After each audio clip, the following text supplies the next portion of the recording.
you must pay attention to right now. First up, I want you all to check your yellow nails. With your nails, they're not supposed to be yellow, but if they are yellow, I want to hear about it. Look at the bare nails it is. There ought to be a pinkish hue. And I'm talking about yellow post-manicure stains. I'm talking about, look at this picture. It should look like this. Is that yellow? Anybody have yellowish nails that might be like that? You do? Let me see the nails of yours.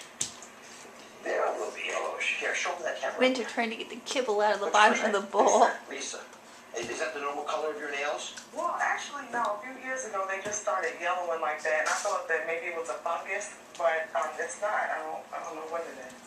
One of the reasons that we get yellow, not just in our nails, but in our skin, is if we have high blood sugar levels.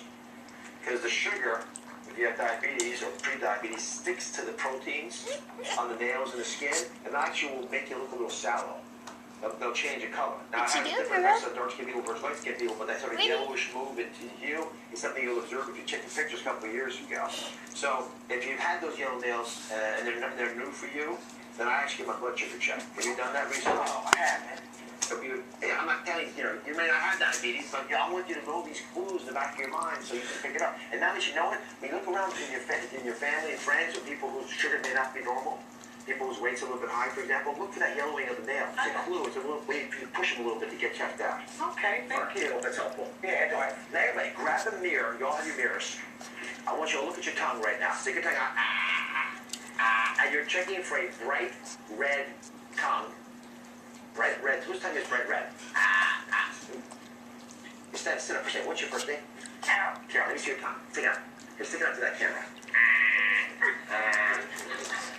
It's a little bit red at the bottom. But the kind of redness I'm talking about is a little more red than that. Yours is actually sort of pinkish, which I'm happy about. Look at this picture. This is a bright red and inflamed tongue. That's a special kind of anemia. People have red tongues like that because they're deficient in an important vitamin called B12. And as folks, especially, they get a little bit older and they can't absorb vitamin B12 from the foods they're eating, which is typically meats, for example, but vegetarians will have this problem a lot as well. They'll notice fatigue, they'll notice that they don't have an appetite anymore, they'll get constipated. Are you constipated? No. This time. Not this time. All right. So we're putting all those things together, and then you see that bright red tongue. It's a hint to you you've got a B12 deficiency. The treatment's super simple. Take 1,000 micrograms a day, and for most folks, that's all they have to do. It'll help you absorb it. All right. Actually, let me go to the next topic with you. Bruises or purple patches. These are pretty typical in some types of cases. And just to give you an idea, you ought to have a curve in your mind, a color spectrum. So let me put this up to show you. When you first bruise yourself, it ought to look like that purplish color there. And it'll move over 2 weeks through green, literally it'll look green as the blood cells have degenerated and pigment seeps out. It eventually looks sort of yellow before it goes away. If you're finding a lot of these purple bruises and you don't know why they're coming, you haven't hit yourself, that's a clue to me that your blood's not clotting properly. This is one of the most valuable tips I can give any of you. You can notice that and bring it to our attention. Oftentimes it's because you're having a medication that's reacting with your blood, for example, and blocking the ability of your platelets to work. But there's other reasons it can happen as well. And if you're not sure why it's happening, it's worth taking a quick test and make sure those platelets in your blood, that's the sticky parts of your blood that stops all bleeding. If you're making sure those are working well, then you're good to go. But there's some more serious illnesses that it can alert us to. I hope that's helpful. All right, up next, find out what LOL means to doctors. I'm revealing the code that doctors use. That's next.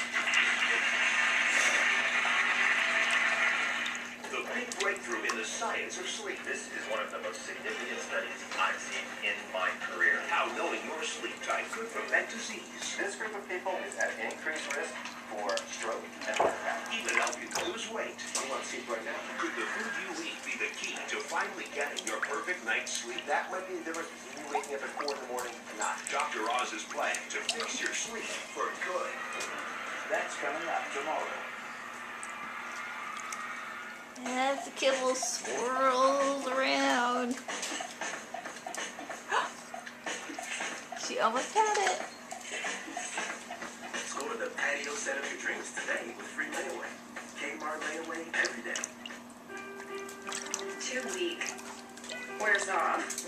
Stop searching and start repairing. Eucerin Professional Repair moisturizes while actually repairing very dry skin. The end of trial and error has arrived. Try a free sample at EucerinUS.com. Hey, hot! You up for that? battery's running dead. You won't last. A drop of Dawn has active suds that stay stronger longer. Oh,